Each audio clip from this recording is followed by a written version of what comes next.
这期是昭和商业 DLC 的终章，上一期的赛博新东京有点硬核，所以这一期给大家吃点细糠，也是给这一条赛博故事线做一个斜点收尾。这里 CBS， 我是恶童。日式赛博 OVA 最斜点的一面是把赛博科技、女性躯体和人的欲望全部放在同一个画面，它是机械恋物癖的极致狂想曲。上一期的阿基拉和攻壳机动队是日式赛博被世界记住的正门，那接下来这些 OVA 和游戏属于藏在深夜里的暗门。首先就是1988年荒木伸之的 Metal Skin Panic Maddox 01金属外壳恐慌，这一部绝对是技术崇拜时代的写照。那时候的作品不光是创意变态，连细节刻画上都到了令人发指的地步。他对机械的细节执着，变态指数达到了4颗星。从蒸汽的喷射声、液压油的渗漏和机械关节开合的震动，你都能感受到当时的日本动画人对人机合一的那种变态迷恋。一个普通的东京打工青年意外地被锁进了一套军用的外骨骼机甲，但他没有去拯救世界，只想穿着这一身钢铁机甲和自己的女朋友约会。这就很像80年代后期日本的真实写照，年轻人都被裹在庞大和永不停止的泡沫机器里，虽然感到恐慌和窒息，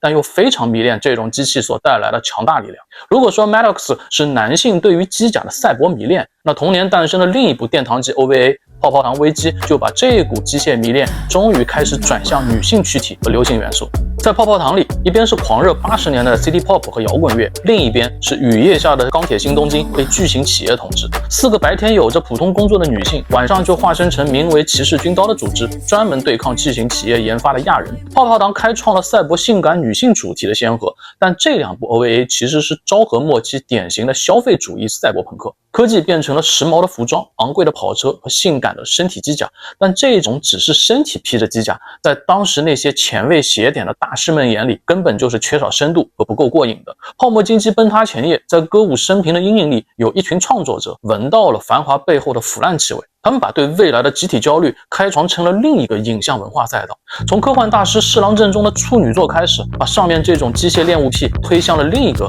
更加官能、更加刺激的极端，并影响了后来一大批日韩动漫和游戏创作者。极致的女性躯体和极致的致命科技共振风格，也是后来日式赛博朋克的雏形。这就是和 Maddox 同年诞生的 Black Magic M66。这一部几乎是攻壳机动队的前身之作，整个画面的物理质感做得非常扎实，不像现在的作品都像纸片人轻飘飘的感觉。M66 几乎是全程手绘，有一种非常令人窒息的物理细节感。画面里的钢铁扭曲、弹道掉落的轨迹、金属义肢蹦出的火花，甚至高压电线被拉断时的那种弹射感，都带着非常沉重的真实效果。这部 OVA 只有48分钟，在当时这种单集结束，在昭和末期的动画市场是很经典的一种规格。从第1分钟坠机开始，到第48分钟的决战结束，整部片子的节奏快到令人窒息，甚至没有任何文戏，也没有科学阴谋，剧情线简单干净利落，只有一条拉满了张力线。一场程序错误引发了一场大楼里的终极猫鼠游戏。片中一架军方的运输机意外坠落，这架飞机上运输的是2个刚刚研发完成的女性生化杀手 M66， 他们的系统发生了逻辑混乱，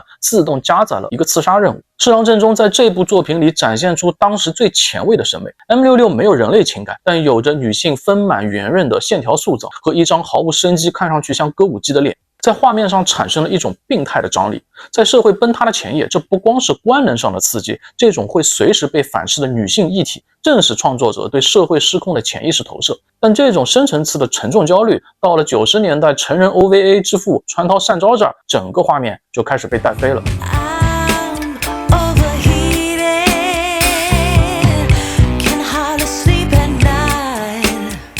先是他的午夜之眼，前几期我已经介绍过这部作品，这期就不重复了。就在宿醉初醒、充满幻面的平成元年，川涛善昭拿出了这一部最妖艳爆裂的邪典神作。他在这部作品里把赛博城市、机动警察、江户男色，连抖 S 型的权力感都做了出来。日式赛博迎来了最黑暗也最绚烂的一朵恶之花。这就是91年的 Cyber City OEDO 808。这部 OVA 只有3集，故事设定在2808年的未来监狱，政府为了解决高科技犯罪，启用了3名被判几百年刑期的罪犯，给他们戴上了装有炸药的电子项圈，让他们成为猎杀同类的机动形式。在这部作品里，日式赛博里的权力束缚和躯体支配发挥到了极致，其中最惊艳的表达全部集中在主角变天身上。如果你熟悉当时的日本亚文化，一眼就能看出变天身上的现实投射。1990年，日本视觉系摇滚迎来了黄金时代，变天涂着口红，冷艳到令人窒息的侧脸，就是当时红极一时的摇滚乐队 BLACKPINK 的传奇主唱樱井敦司。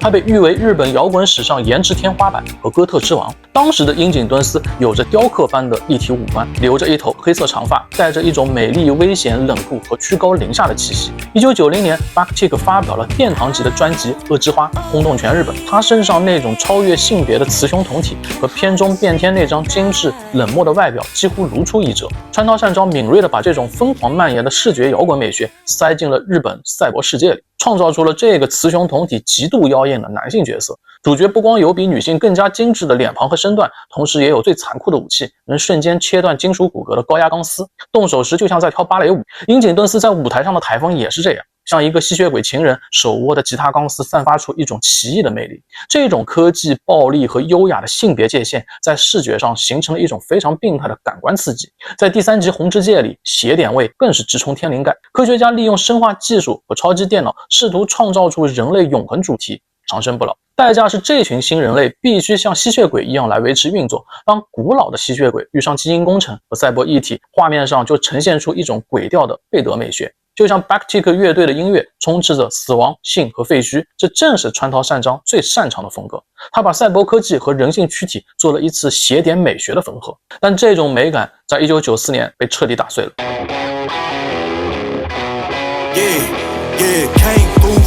Cause they know I got the sauce. Got the presents on me, I can't ever take it off. That's why I came country boy stepping, yeah, I'm country boy stepping. 这部 OVA 的出现到今天为止都被公认为最残酷、最难以直视的赛博朋克动漫。在日本本土它没有被禁，但在海外引进时，它经历了不同程度的删减、分级和限制，几乎被砍得体无完肤，成了西方眼中的禁忌邪典。这就是1994年 Genocyber 虚界之魔兽，它没有 Maddox 里的梦幻机甲，也没有808那种视觉美学，在这里科技就是台丧心病狂的绞肉机。剧中疯狂的赛博企业九龙集团为了制造出超越神明的兵器，把一对有超能力的女主和神经网络和高科技机甲强行融合成了一体，这一具躯体就是被称为 Genocyber， 它给人类社会和城市带来了巨大毁灭。这部剧其实不大建议观看，因为导演大田晃一的极致写实和强行缝合的手法在视觉上会造成很大的生理不适。但有一个问题，为什么是94年？为什么当时的日本动画会诞生出如此残酷的赛博怪物？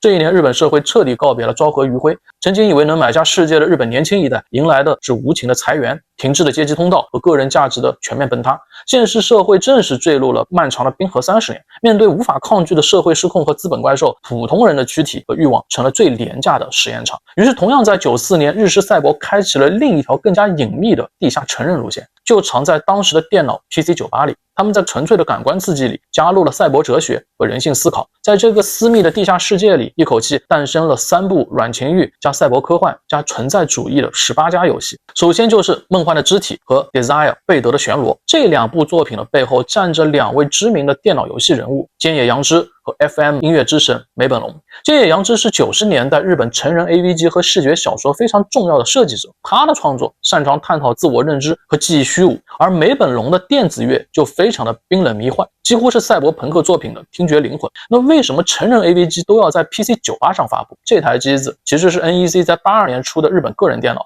当时 PC9801 的画面精度达到了640x400，比家用主机更加精细。这个解析度对日文文字和静态图片非常重要，但问题是它只能显示16色。为了在限制下表现出阴影和皮肤质感，画师们在创作时需要大量使用抖动网点，这种小颗粒网点在表现金属质感、霓虹街景和女性皮肤的时候会形成电子颗粒感和日式窥探感，所以就诞生了当时一种非常独特的数字情欲风。我们回到游戏，在梦幻的肢体游戏里，主角醒来时失去了所有记忆，发现自己被困在一个高科技实验室里，身体被改造，眼前的女性也并不认识，一切到底是梦境、克隆人还是虚拟现实？菅野洋之用了一个非常烧脑的多视角叙事，把我是谁、我的记忆是否真实，这些后来骇客帝国的核心命题都塞进了一个18加的故事里。在另一部游戏《贝德的螺旋》里，故事同样发生在一座与世隔绝的孤岛实验室，科学家在这里进行着触碰神明禁区的毁灭性研究。在这2部赛博游戏里，性的描绘不是廉价刺激，是主角在虚无的科技阴谋里唯一能确认人类温度和存在证明的最后挣扎。游戏配合着梅隆本调制出来的忧郁电子乐，在失落的时代，玩家并没有感受到兴奋，反而是一阵阵寒意和悲伤。这正是1994年日式赛博最邪典、最深刻的进化。现实社会已经不可避免地滑向冰河期，人们就开始向内探索，去解构身体和记忆最深处的欲望。从 Metal X 的人机合一、M66 的女性躯体、808的男女同体、魔界异兽的身体融合，到最后 PC98 的像素点女性躯体，这一条昭和末期到平成初期的赛博曲线，不仅是动漫和游戏的商业和技术进化，它更像是借助人类躯体和科技融合，把日本从膨胀的技术自信到社会失控的恐慌，再到最后缩进自我世界的文化演变史。昭和末期的日本把技术资本、身体欲望全部推到了极限，然后在影像和游戏里提前看到了时代崩坏的样子。从膨胀到幻灭，创作者用最极端和最邪典的手法，在那个宿醉初醒的黑夜，留下了带着体温、钢铁和纳米粘液的时代产物。当我们今天在最先进的 3A 游戏和 OVA 里看到上亿美金打造、流水线化的赛博霓虹都市，或许能感受到一丝麻木，因为今天的赛博文化太干净了，干净的像一间无菌温室。在30多年前，那些手绘的胶片里，那些16色的磁碟里，当时的赛博是带着狂热和绝望的。疯狂的创作者用一颗颗像素和一帧帧画面来告诉人们，科技发展到最后，终究会回过头来反噬每个人的躯体和记忆。当我们关掉屏幕，回到现实，看着这个同样被 AI 算法和虚拟网络包围的当下，其实我们早就活在当年画下的预言里。这里是 CNBIS， 我是乐童，我们下期见。